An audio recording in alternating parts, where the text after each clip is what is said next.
tenho aqui o meu novo suporte celular aí pra gente poder estar fazendo as filmagens mais constantes, né? Assim, mais prazos menores, né? Mais uma vez agradeço aí a turma aí que está acompanhando, o pessoal tem elogiado muito e a intenção realmente é poder ajudar vocês aí na criação, que vocês tenham mais sucessos do que insucessos aí durante o processo aí de aprendizado, né? Pera aí, pessoal, o negócio aqui deu um problema. Tô adaptando aqui. Opa.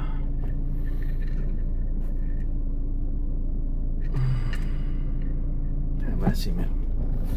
Bom, o importante é a voz, né? E a nossa última videoaula nós falamos aí sobre cruzamentos, nós falamos aí vários assuntos. Eu já falei bastante coisa para vocês e eu vou tentar aqui resumir algumas perguntas que me foram passadas, que eu até já respondi para as pessoas, mas eu quero passar para vocês aí a experiência e coisa que pode acontecer com todos nós aqui. Mesmo eu, acontece de vez em quando. Muitas vezes a gente vai numa exposição, a gente vai na casa de algum amigo ou mesmo recebe as matrizes aí de algum criador. E essas matrizes, elas chegam na nossa estufa ou na nosso set de aquários. Você tem todo cuidado de adaptação. E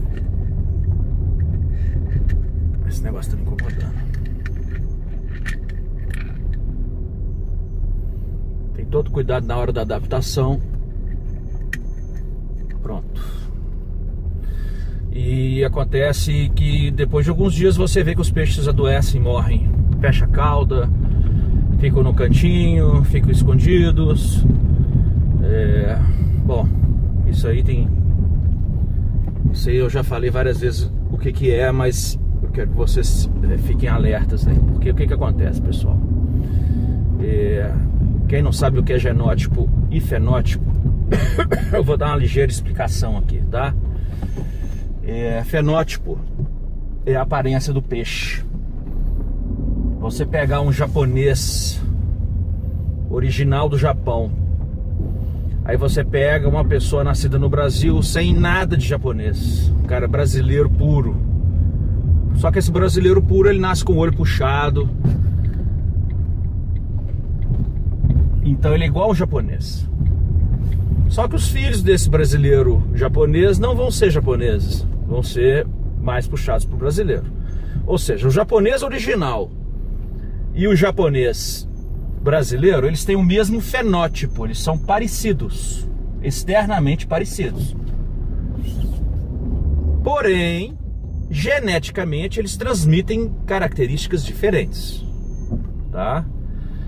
Então, o genótipo deles é diferente, eles transmitem características diferentes. Se você pegar duas irmãs gêmeas idênticas e uma casar com o japonês original e a outra casar com o japonês brasileiro que só tem a cara de japonês, vocês vão ver que a descendência é totalmente diferente. Os filhos vão nascer totalmente diferentes no sentido de aparência, né? Uns vão parecer totalmente japoneses, que são aqueles filhos do japonês original. Os outros vão puxar pro lado do Brasil, né? Que na verdade o Brasil nem tem uma raça aí específica, mas assim, faz de conta que tenha. Então as linhagens, elas têm o genótipo, que é os genes, e elas têm o fenótipo, que é a aparência, tá certo? Muitas vezes você vai numa loja de aquário, aí você pega lá um peixe igualzinho um HB Red, por exemplo, um 3/4 vermelho. Esse peixe aí, você fala assim: nossa, eu comprei um 3/4 vermelho por R$2, puxa vida, que beleza. Aí você coloca ele nas fêmeas de, por exemplo, você tem algumas fêmeas lá de 3/4 vermelho, um exemplo, puras. Aí você põe para cruzar. E tem a surpresa desagradável, que os filhos nascem, a maioria sem ser 3/4 vermelho, nascem com manchas, nascem peixes aí de formatos diferentes, enfim. Aquele 3/4 vermelho que vocês compraram na loja, ele tem o fenótipo de 3/4 vermelho, mas não tem o genótipo. Como você adquire o genótipo? Com o criador idôneo.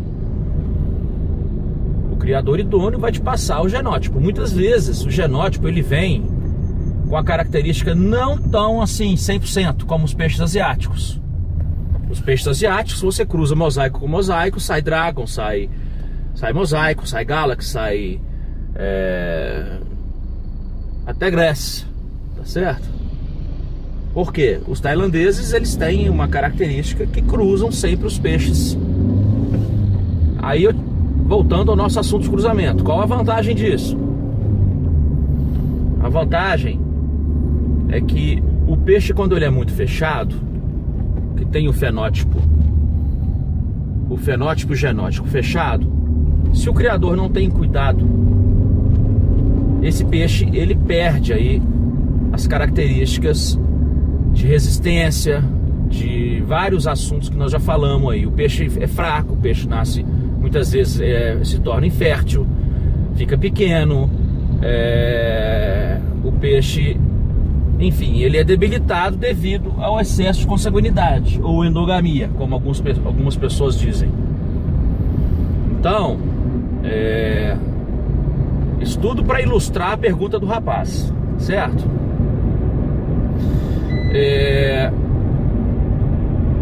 Qual a vantagem dos peixes tailandeses nesse sentido? Na meu ponto de vista, são várias vantagens, para quem conhece. Uma das vantagens dos peixes, eles são peixes resistentes. A gente tem dragons importados da Tailândia há 5 anos no Brasil, cruzando somente entre eles até um tempo atrás, até antes do pessoal ver meus vídeos. E esses dragons ainda continuam aí com a resistência muito grande, porque foram peixes que foram cruzados de outcrossings com linhagens afins na Tailândia. Então são peixes resistentes, peixes criados em tanque, que tem aí um parâmetro de temperatura variante, não é igual numa estufa estabilizada. Então os peixes estão acostumados a tomar pancada, vamos dizer assim, entre aspas. Os peixes estão acostumados a viver num ambiente quase que natural, né? Então vai sobreviver os mais resistentes. Ao passo que o criador que pega esses peixes aí, leva durante várias e várias gerações, num ambiente totalmente controlado, temperatura, pH, troca de água, esses peixes não vão ser selecionados pela resistência, e sim pela beleza, pelo fenótipo. Então, o criador muitas vezes é um criador aí que tem vários prêmios, é um criador que tem aí uma seleção muito boa, porém os peixes são fracos, porque eles estão acostumados num ambiente aí totalmente estéril, né? Aí vem a pergunta do rapaz. Eu comprei os peixes de um criador idôneo e os peixes chegaram aqui na minha estufa, assim do nada, fecharam a cauda e foram morrendo. Aí é que está o problema, porque muitas vezes isso aí não é culpa do criador que tá te passando o peixe, porque ele está preocupado ali no sistema dele de fazer uma seleção então ele te passa um peixe que já foi cruzado várias gerações, que tem aí uma endogamia muito forte ou uma consanguinidade muito forte, porque ele fez muito inbreeding ou line breeding, e o peixe ele chegou no limite. Porém, na estufa dele, o peixe sobrevive bem porque ele tem lá um setup todo equilibrado, com temperatura constante, não tem range de temperatura aí variante, ele não tem diferença de pH aí durante o processo de troca de água. Então o peixe está acostumado no veludo, né? Está acostumado lá no hotel 5 estrelas com 2, 3 pessoas por conta de servir ele o dia inteiro comida e pronto. A comparação que eu faço é essa. Então, o que acontece nesse caso, né? No meu caso, quando eu pego um peixe, já perdi várias vezes peixes assim, tá? Peixes importados dos Estados Unidos, principalmente, porque os criadores lá, eles oferecem uma condição muito especial. Tem estufa lá que tem até ar-condicionado de última geração. Então os peixes estão acostumados no hotel 5 estrelas, né? Aí vai lá pro meu hotel de meia estrela, de uma ponta de estrela, que os peixes têm que ter aí resistência, os peixes não resistem, né? O que eu faço nesse caso? Bom, quando esses peixes chegam, eu vejo que eles são peixes fracos, eu tento dar o outcrossing de cara, porque isso deveria ter sido feito lá atrás e não foi feito. E o ideal é você pegar aí algumas fêmeas virgens que você tem aí, ou fêmeas recém-paridas, e colocar com esse peixinho aí, o macho, por exemplo, e tentar passar os genes dele pra frente, né? Às vezes dá certo, às vezes não dá certo, porque o peixe é tão fraco que às vezes ele não dá conta nem de fertilizar a fêmea. Já consegui sucesso com isso daí. Aí a gente volta naquele processo de seleção novamente, porque você acaba quebrando a consanguinidade, mas perde a qualidade do peixe, no sentido de padrão de exposição, né? Então aí você vai ter que trabalhar aí no processo de seleção, de colocar o peixe novamente no padrão que ele estava, porém sem estar fraco, né? Sem ser fraco. Outra desvantagem aí nesse processo é que o criador, quando leva o peixe numa exposição, por exemplo, o peixe muitas vezes sente, fecha a cauda, porque na exposição normalmente a água que é colocada é uma água estabilizada, mas uma água diferente da dele, com pH diferente, com a temperatura aí oscilante. Então a pessoa vai ter problemas aí durante a exposição, porque o peixe vai ficar quieto, parado, o peixe vai estressar rapidamente, a fêmea vai parir, vai chegar e vai parir. Então assim, é uma coisa que todo criador de grupo tem esse problema, principalmente aqueles que não têm o conhecimento de cruzamento, né? As pessoas estão sempre preocupadas aí em pegar linhagens afins para poder estar cruzando, né? Muitas pessoas são até assim muito simplistas, porque tem o peixe durante um tempo, depois pega um novo peixe de um outro criador e continua ou faz o cruzamento. Você pode fazer de várias formas, né? Eu já gosto de fazer a compatibilização lá na minha estufa das linhagens que eu tenho. Por quê? Toda vez que você traz coisa de fora, você traz coisas boas e coisas ruins, né? Isso para toda criação. Quando você está cruzando um animal de fora com os seus animais, você está trazendo as características boas daquele animal e está trazendo também os defeitos, que estão às vezes embutidos no animal, né? Esses defeitos podem ser defeitos congênitos e a maioria das vezes sim, são defeitos que aparecem com as gerações seguintes, né? O peixe começa a ficar torto, ou às vezes com problema de deformidade, problema de cor, de formato, ou enfim, coisas que você não tinha antes, você passa a adquirir com esses cruzamentos com peixes de fora. Quando você conhece bem a origem do peixe, o criador é seu conhecido, ele sabe de onde que trouxe, você acompanhou o processo que ele teve lá de criação daquela linhagem, sabe que o peixe dele é um peixe que tem características todas positivas. Ok, excelente. Vou citar um outro caso aqui. Um amigo meu, ele trouxe peixes de um outro país, uma linhagem nova, tá certo? Ele trouxe uma linhagem nova, ele tinha lá lindos moscous, né? Ele sabe o que eu tô falando aí, de bigodinho aí. Lindos moscous, trouxe uma linhagem de fora.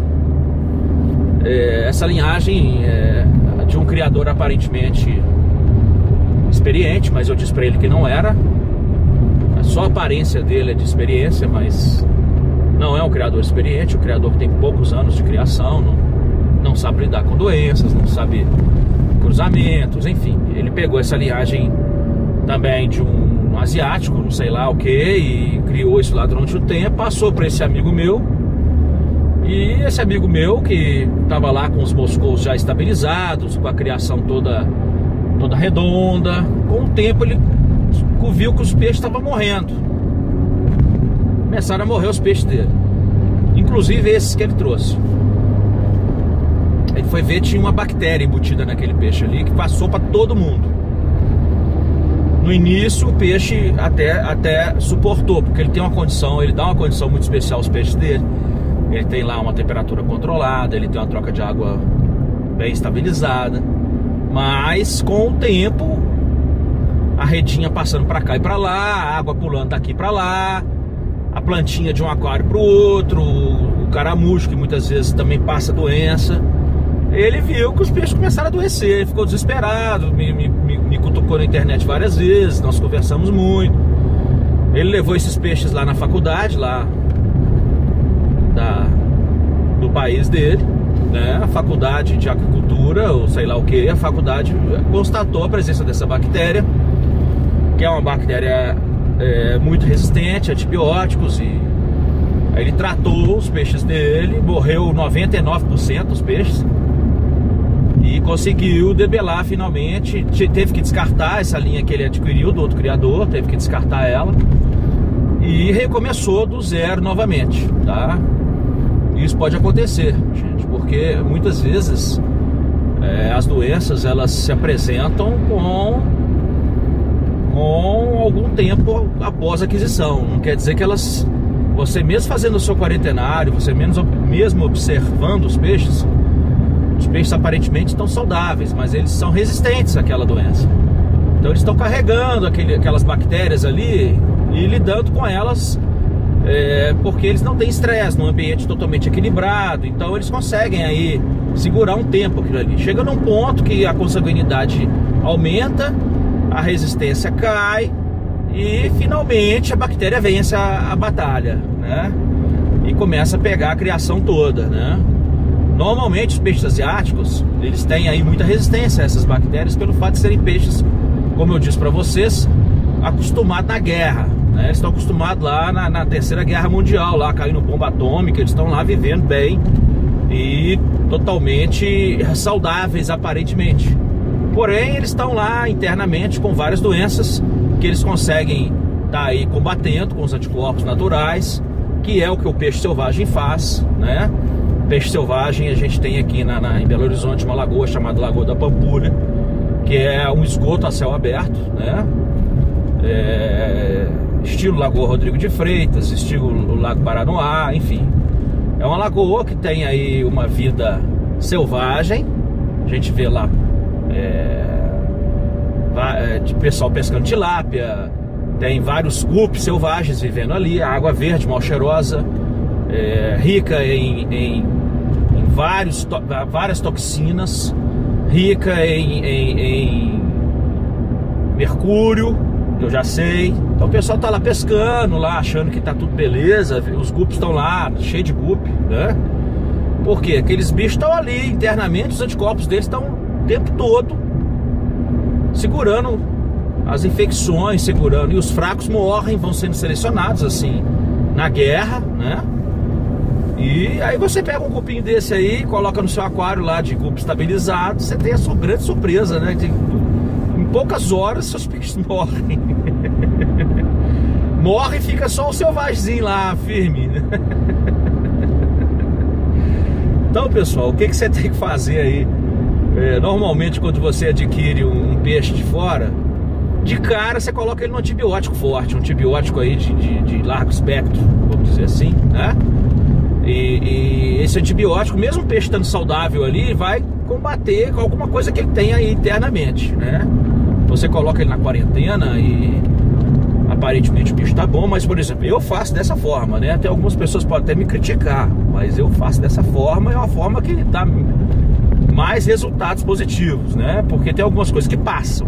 A gente sabe que os antibióticos aí, eles selecionam algumas bactérias, alguns patogênicos, mas algumas coisas passam, né?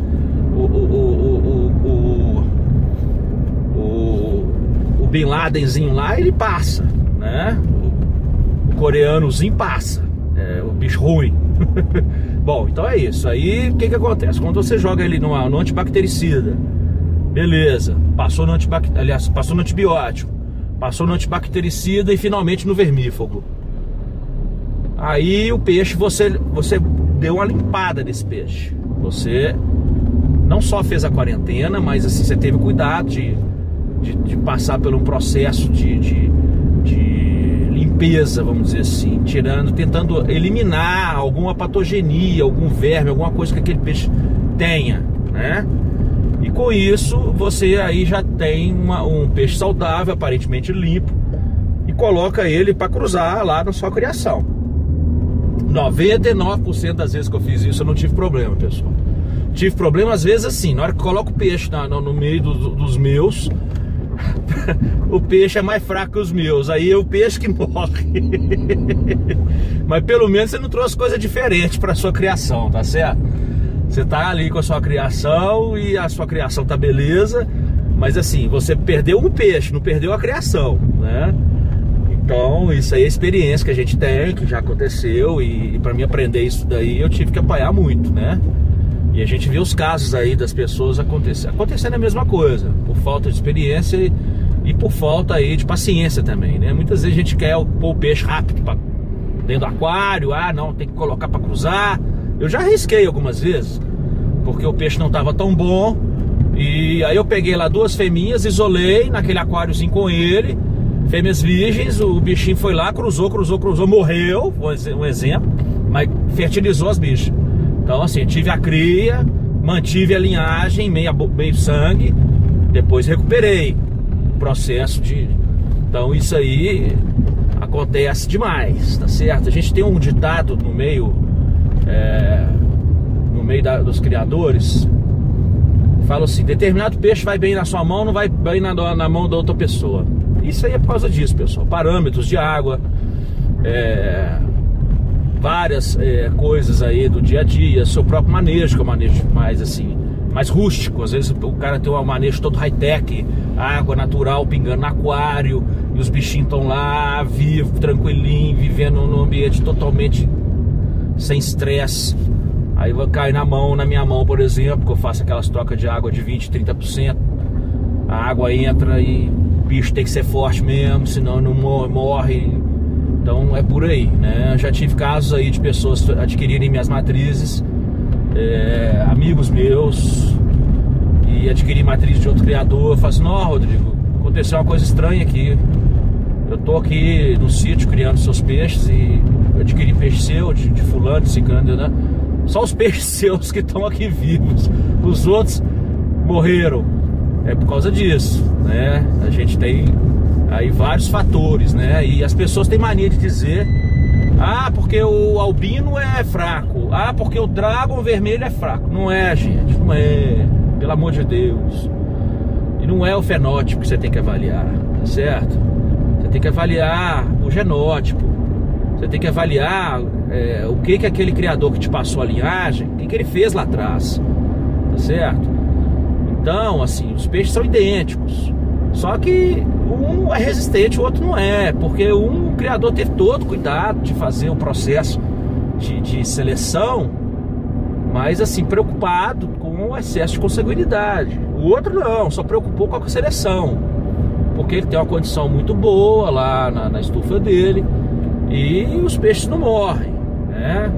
O cara conseguiu debilitar aí as doenças todas e o peixe não morre. Mas você vai pegar o peixinho desse cara aí, vai pôr numa loja, não dura 1 hora na loja, né? Aí se a pessoa tiver um pouquinho assim de comércio, se é a pessoa que vive de comprar, assim, a criação dele depende da venda de matrizes, seja para loja, seja para... Esse cara, ele vai ter problema, porque os clientes dele, se não tiverem a mesma condição dele, eles vão perder os peixes rapidamente, né? E a gente vê aí isso aí normalmente acontecendo no dia a dia aí do nosso mundo de aquarismo, né? Isso acontece com os outros animais também, tá, pessoal? Cachorro, por exemplo, quando você vai pegar um cachorro de fora para ser padreador da sua matilha, vamos dizer assim, da sua criação, para quebrar essa consanguinidade, você tem que avaliar vários fatores. Normalmente você olha a laudisplasia, você olha se o cachorro ele tem uma consanguinidade muito alta, enfim, isso acontece em tudo, né? O peixe, eu diria assim, ele apresenta isso daí mais rapidamente, porque a gente tem várias gerações aí durante o ano, né? Então, se você tiver aí 3, 4 gerações por ano na sua criação e não tomar cuidado com a consanguinidade, em 2 anos você está com sua criação toda já debilitada, né? E isso é natural, acontece demais. Bom, isso aí é um assunto, é uma pergunta que o rapaz me fez, e eu tô aí destrinchando a pergunta dele e dando vários exemplos para vocês entenderem esse processo, né? Vou falar aqui também, o pessoal me pergunta muito assim, por que você não fala de uma determinada linhagem? São assuntos bem específicos, daqui a pouco eu vou ter que estar entrando nisso daí. A gente sabe muitas vezes que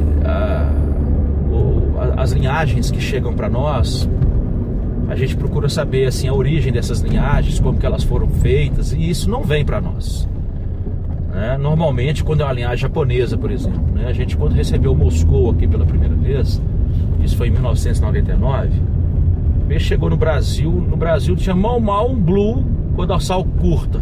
Chega aquele Moscou japonês gigante, todo colorido, peixe com a dorsal gigante, com a caudal aberta. Então assim, é a mesma coisa de você pegar uma... não vou comparar com o humano não, porque assim, mas vou comparar com os animais aí. É a mesma coisa de você pegar aí um vira-lata e trazer lá no meio dos seus vira-latas um poodle ou um pitbull ou qualquer animal puro, né? Então assim, foi um choque pro pessoal, todo mundo queria aqueles peixes, foi uma briga danada, e quem adquiriu, poucos tiveram crias, e assim, a gente na época não tinha o conhecimento que tem hoje. Até conseguir estabilizar isso daí, nós tivemos que importar Moscou de fora várias vezes, porque eles foram se perdendo na consanguinidade. Hoje a gente sabe que o Moscou é um peixe que ele cruza bem com outros peixes, por exemplo, ele cruza bem com o blue, com o green, com o purple americano. Você tem resultados rapidamente satisfatórios e consegue quebrar a consanguinidade. Você sabe que o Moscou cruza bem, por exemplo, com o snakeskin, mas demora um pouco mais de tempo para você voltar ao fenótipo natural. Então isso aí na época a gente não conhecia. Então a gente tinha medo de misturar, as pessoas tinham medo de misturar. Eu nunca tive medo de misturar, porque eu já sabia desse problema, porque na época, por exemplo, que esse Moscou veio para o Brasil, veio 7 estrangeiros, e no meio dos criadores o único que falava inglês era eu. Então eu conversava com os criadores e perguntava para eles. Então eu já sabia desses problemas, e as pessoas chegadas a mim, que não tinha hoje essa forma de estar aí mostrando para vocês, ficavam sabendo disso daí, né? As outras acabavam perdendo os peixes, né? Outro exemplo é o glass. O blue glass chegou, rapidamente virou glass, depois não virou nada, passou a ser um peixe quase assim, sem característica. Porque a gente sabe que o glass, para se manter, ele tem que ter uma cor bem azul, e aí você usa a chave, que é o blau, quando você joga o blau, você perde filigrana, aí você tem que estar voltando na consanguinidade, aí a filigrana retorna. Então é um processo aí de 4, 5 gerações para você quebrar a consanguinidade. Na hora que você volta com ele no padrão, aí rapidamente você tem que fazer o cruzamento novamente. Por isso que o cara tem lá na estufa dele glass em 200 aquários. Uma linhagem já está com o padrão definido, a outra foi recém-cruzada.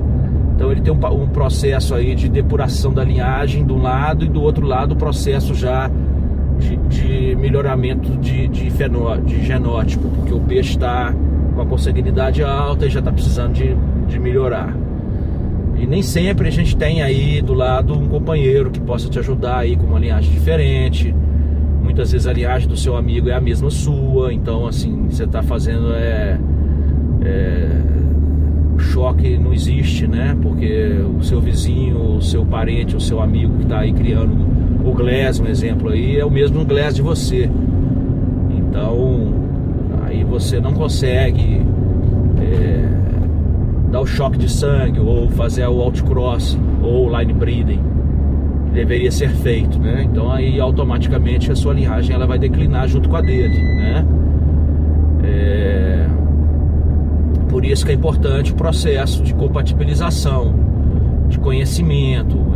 Eu passo muito isso aí, eu repito nos meus vídeos, né? As pessoas me criticavam demais antigamente. Ah, você cruza muito. Nossa, o Rodrigo cruza muito. Você pega os peixes dele, 30% nasce diferente. Vai pegar o peixe da Ásia.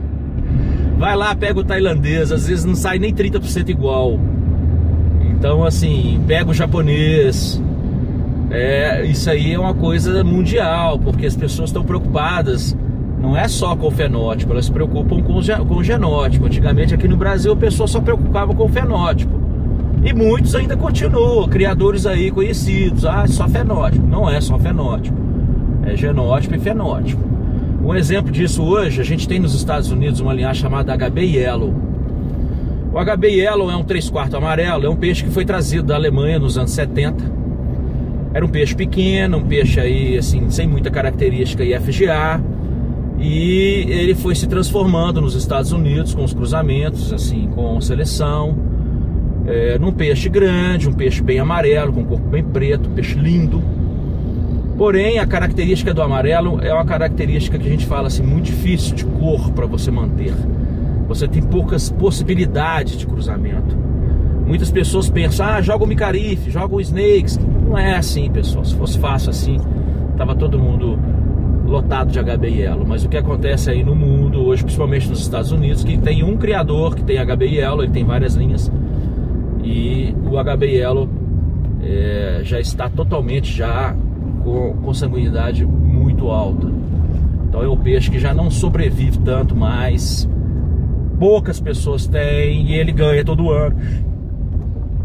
Mas é um peixe que está fadado a ter problemas, porque ele foi trazido da Alemanha, não se sabe a origem do cruzamento original. As pessoas estão tentando aí melhorar com HB Yellow com HB Yellow, mas não está tendo jeito mais. E não tem o Yellow compatível. Então, Snakes que não deu certo. Então, assim, as pessoas têm medo de ficar cruzando, porque ele suja demais, é um peixe muito recessivo. E o que acontece? A HB Yellow tá morrendo. A HB Yellow tá morrendo. Eu estive nos Estados Unidos várias vezes, visitei criadores, e só esse criador que tem. E eu fiquei sabendo que esse criador passa uma linha de HB Yellow, linha B, para as pessoas. Não passa uma linha A dele, para ele poder continuar ganhando na exposição. Isso existe, a competição lá é muito forte, então a pessoa não vai te passar muitas vezes o melhor, né? Aqui no Brasil já não é assim, a gente passa normalmente a mesma linha que está vencendo para as pessoas. Então, assim, eu fico muito feliz de ver aí determinados novatos, vamos dizer, entre aspas, em exposições vencendo com peixes que vieram de mim, vieram de outros criadores, que estão com peixes melhores até. Porque essas linhagens se mantêm, né? Se mantêm aí no Brasil. Quanto mais pessoas criarem de diferentes regiões, melhor. E quanto mais experiência as linhagens, melhor.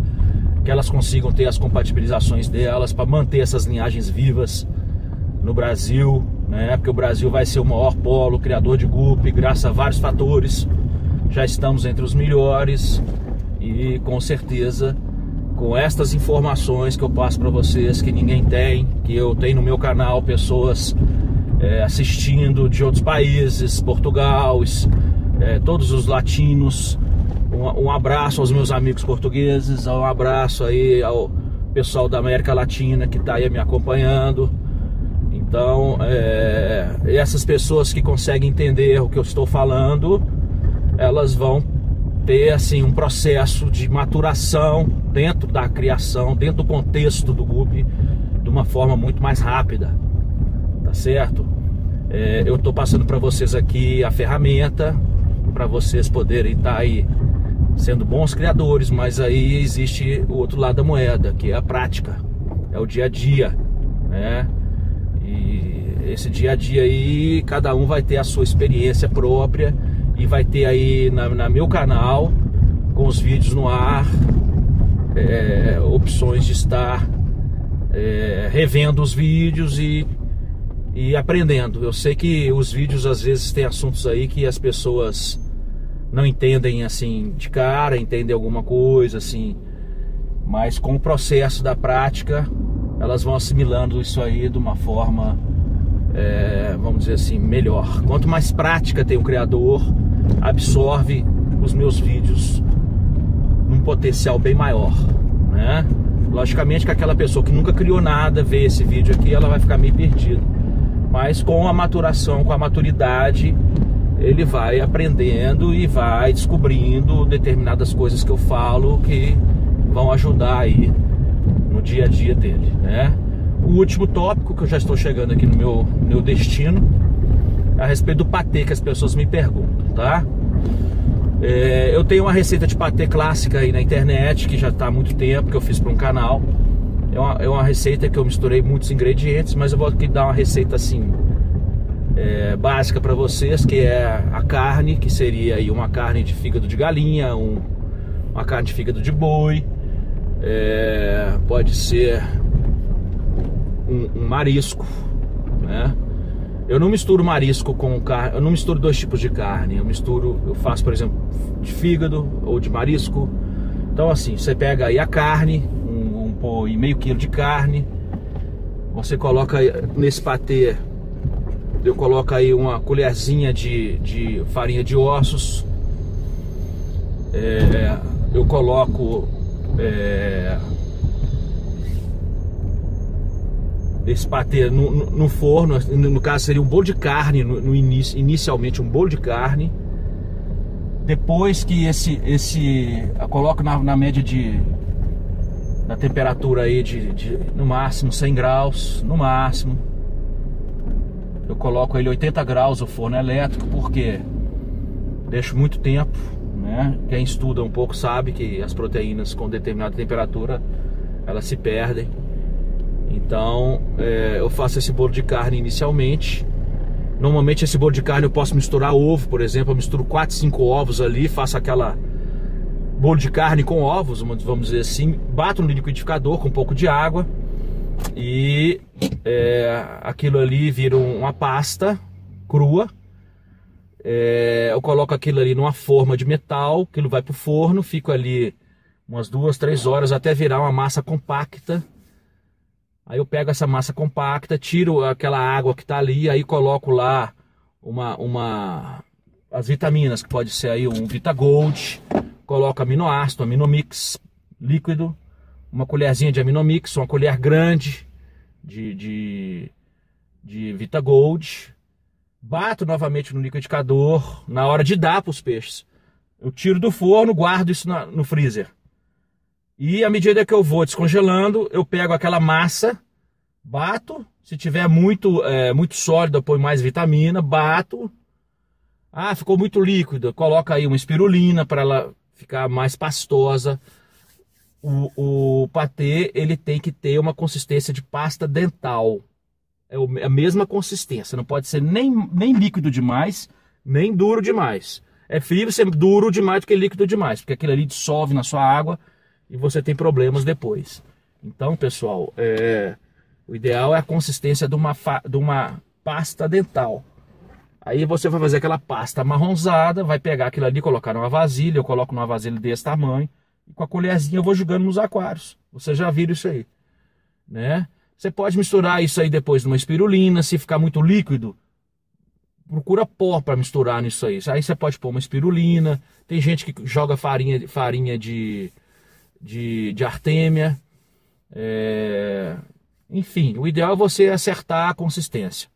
Acertou a consistência, você vai ter um produto de baixo custo, riquíssimo em proteínas, em vitaminas e aminoácidos. As pessoas falam, pô, mas você está dando muita proteína para os seus peixes.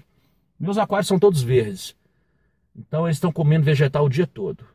Eu posso encher aquilo ali de proteína que não vai fazer problema, e assim, não vai ter problema. Mas o meu aquário não é assim, não tem problema. Isso aí você vai compensar na ração. Você pode dar esse patê, minha experiência, pode dar esse patê aí rico em proteínas mesmo. Você vai ter um sucesso muito grande. Só cuidado com a água, tá? Cuidado com a água. Se a água se turvar muito, você vê que os peixes estão sentindo aquilo ali, coloca o seu patê em menos quantidade, mais vezes, e consistência mais dura. Você está errando a consistência. Você vê que o peixinho está comendo aquilo ali, e aquilo ali está dissolvendo na água, está errado. O patê ele tem que ficar no fundo, o peixinho vai mordendo aquilo ali, entendeu? Você não coloca muito, coloca um pouquinho de cada vez, depois volta. E depois você passa nos aquários de novo, o que sobrou você tira com uma pulsar de pano, tá? Então essa é a dica final, pessoal. Tem 40 minutos que eu tô falando para vocês aqui. Até o próximo vídeo. Esse vídeo eu devo dividir em 2 vezes. Se bobear vai ser um vídeo só para vocês aí. Ok? Um abraço e boa semana.